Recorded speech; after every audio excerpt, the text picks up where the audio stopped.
એ વ્યક્તિ સમાજમાં ખૂબ મદદરૂપ બને. એના મૃત્યુને મંગલકારી બનાવે.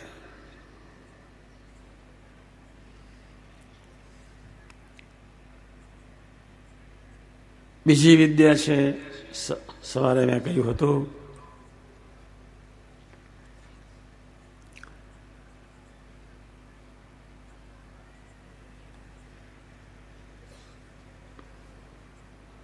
જેનામાં ઇન્દ્રિયોનો વિવેક નથી એ વ્યક્તિને પશુ કહેવાય.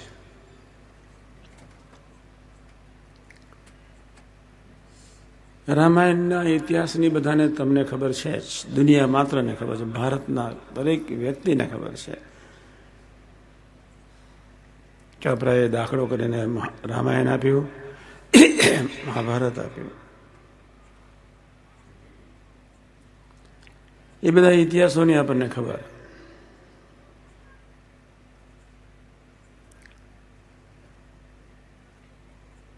પાંચે પાંચ ઇન્દ્રિયોનો જે પ્રભાવ પોઝિટિવ જેના જીવનમાં એને માનવ કહેવાય. ઇન્દ્રિયોનો પ્રભાવ પોઝિટિવ ન હોય એને અવિવેકી અથવા પશુ કહેવાય. સવારે મેં કહ્યું હતું, પશુમાંથી માનવ, માનવમાંથી દેવ, દેવમાંથી ભક્ત, ભક્તમાંથી ભૂલકો. હમણાં જ કહ્યું, લૌકિક સમાજનું શિક્ષણ, પ્રાઇમરી, સેકન્ડરી, પછી કોલેજ, પછી લાઈનનું સિલેક્શન, કોઈ સારી પદવી, ડૉક્ટર, એન્જિનિયર, ચાર્ટર્ડ એકાઉન્ટન્ટ કે આઈએએસ ઓફિસર બની એક સમાજની સેવા, એમાં કોઈ ધર્મ હોય તો આત્માની સેવા પણ કરીને જીવનને વિતાવે. આજે એક ભારતના એક અદ્ભુત વ્યક્તિનો પ્રાગટ્ય દિન છે. મને એમના સમાચાર મળ્યા સ્ટેજ ઉપર. મારું એ પ્રિય પાત્ર છે. ભારતના પહેલા રાષ્ટ્રપતિ ડૉક્ટર રાજેન્દ્ર પ્રસાદજી. મેં એ લોકોનું થોડું વાંચેલું, રાજગોપાલ રામાયણ ને મહાભારત વાંચેલું. શ્યામ પ્રસાદ મુખર્જીને બધા ગમે, સુભાષ ને બધા જ. સાથે જીવનમાં ધ્યેય હતું. જેનું ધ્યેય જેટલું નીટ એન્ડ ક્લીન, એટલે એની પ્રગતિ, એટલો એનું સુખ, એટલો એનો શાંતિ અને આનંદ વધારે. એક સામાજિક જીવનમાં જીવો, કોઈ પ્રશ્ન નથી. આપણા બાપ દાદાઓ ધર્મો, શાસ્ત્રો, યુગ પુરુષો, અવતાર પુરુષો એક કહે છે, જીવનની સાથોસાથ ધાર્મિકતા વધારો.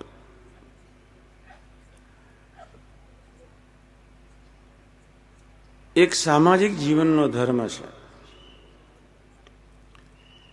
કે વ્યક્તિ મોટી થાય ને સમાજની સેવા કરે ને આગળ જાય.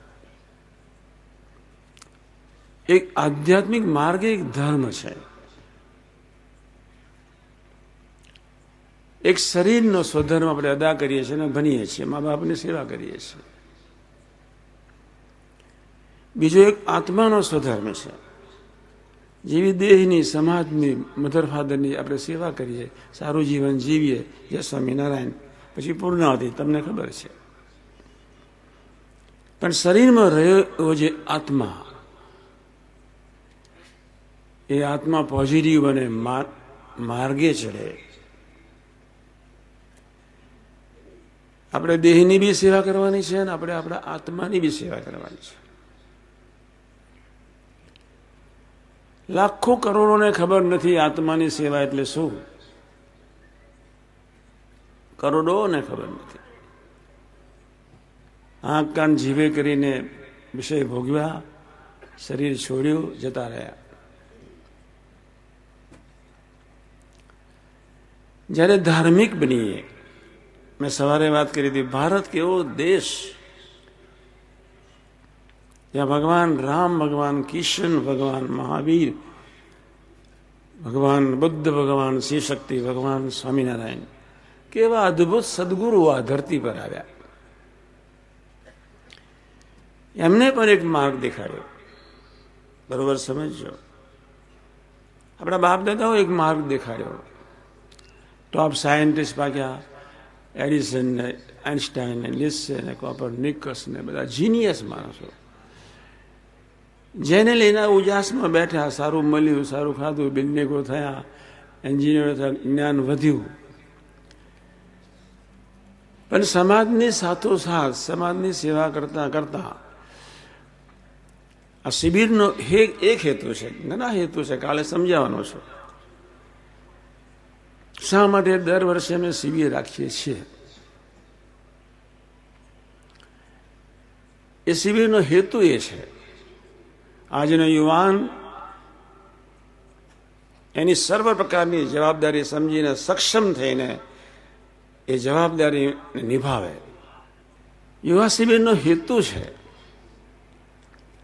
તમારે ખરેખર સામાજિક પ્રાણી થઈને સમાજની ખરેખર સારી સેવા કરવી છે તો બી તમારે ધાર્મિક થવું પડશે.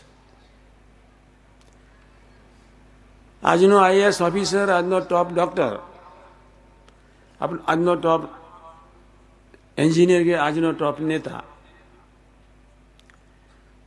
એ ધાર્મિક નહીં હોય, સમાજની અને રાષ્ટ્રની સેવા નહીં કરી શકે. આજના યુવાનમાં જો ધર્મ નહીં હોય તો એના મધર ફાધરની સેવા નહીં કરી શકે. કોણ માને, કોણ બાપ? એટલી ગંદકી ઉભરાઈ રહી છે. આજની આદર્શના એટલી ખતમ રીતે ખરાબ થઈ રહી છે કે એના જીવનને ક્યાં ધકેલી દેશે એને બિચારાને ખબર નથી. શિક્ષણના ક્ષેત્રે સારી રીતે જીવન જીવીને સારું જીવન જીવવું એ ધર્મ સિવાય શક્ય નથી. એટલે મેં થોડુંક સવારે કહ્યું હતું,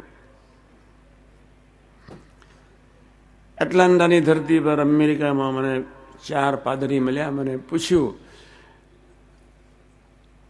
મારી સાથે કિશોર હતો, શાંતુ હતો, એને પેલા પાદરીને યોગી ડિવાઇન સોસાયટીની પ્રવૃત્તિનો એક પ્લેન નાનું રાખું છું, કોઈને આપતો જ નથી, એને આપી દીધી. કોઈ દાડ સેવક દિવસ સેવક માગતોય નથી કે યોગી ડિવાઇન સોસાયટીની પ્રવૃત્તિ અમે બોલીએ એટલે જે સ્વામિનારાયણ ચાલ્યા કરે. પેલા પાદરીએ પૂછ્યું, તમે શું યોગી ડિવાઇન સોસાયટીની પ્રવૃત્તિ શું?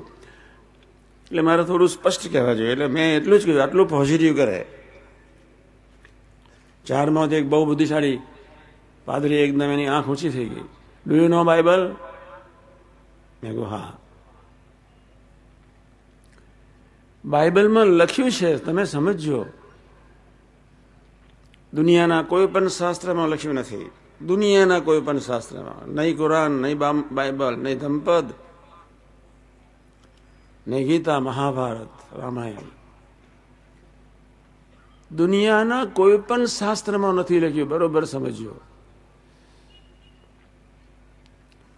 માંસ ખાવું જોઈએ કોઈ જગ્યાએ નહીં, ચોરી કરવી જોઈએ કોઈ જગ્યાએ નહીં, વિચાર કરવો જોઈએ કોઈ જગ્યાએ નહીં.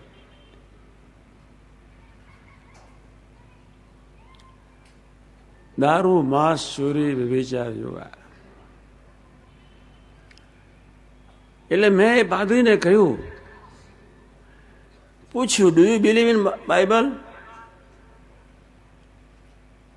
એકદમ હસી પડ્યો, ગરમ બી થયો. પછી બાઇબલમાં લખ્યું છે, નાવ the wheat and rice are the meat for us. Now we should not take the meat of animal. પછી પાદરીને બહુ સ્પષ્ટપણે મેં કહી દીધું કે તમને નથી લાગતું કે પંચવર્તમાને યુક્ત જીવન જીવવા માટે અને આટલું પોઝિટિવ બનાવવા માટે જીવનમાં કોઈ સારી વ્યક્તિની જરૂર હોય? બિચારા શૂન્ય મનસ થઈ ગયા. પછી મેં ધીમે રહીને કહ્યું, બાઇબલનું એક બીજું સરસ સૂત્ર છે, ઇંગ્લિશમાં લખ્યું છે. પીટરને ભગવાન ઈસુ કહે છે, હે પીટર, પહેલા નંબરનો શિષ્ય, 10મો ટોપ Peter. Fortunate are those only who have got the company of the messenger of God. ભગવાન ઈસુ પીટરને એટલું જ કે એ જ ભાગ્યશાળી છે એના ભગવાનના મેસેન્જરનો યોગ છે, સંબંધ છે. બહુ સાચું માનજો. સારું શિક્ષણ અને એ શિક્ષણનું ફળ ખરેખર આપણે પ્રાપ્ત કરવું હોય, હું ડૉક્ટર થયો હોઉં અને નિમિત્ત થઈને સેવા કરવી હોય, હું આઈએસ થયો નિમિત્ત થઈને સેવા કરવી હોય, ગ્રહસ્થ છું, કોઈ ખેતી કરતા હોય, કોઈ બિઝનેસ કરતા હોય, ગમે તે હોય, પણ એક નિમિત્ત થઈને એટલે આટલું પોઝિટિવ બનાવીને. એટલે શું? આપણી આંખમાં પ્રભુ જુએ છે, કાનમાં પ્રભુ સાંભળે છે, જીભમાં પ્રભુ બોલે છે, જીભથી ખવાય છે. આજે કેટલા પ્રકારના ટેસ્ટ, 500-550 જાતના ટેસ્ટ આ જીભથી આપણે એ સ્વાદ માની શકીએ છીએ. ભગવાને કેટલી કૃપા કરી છે. 500-550 એક્ઝેક્ટ આંકડો હું ભૂલી ગયો. આંખથી 400 પ્રકારના રંગ બેરંગી બધી પદાર્થો જોઈ શકીએ છીએ. 350 જાતના સંગીતના સ્વર આપણે સાંભળી શકીએ છીએ.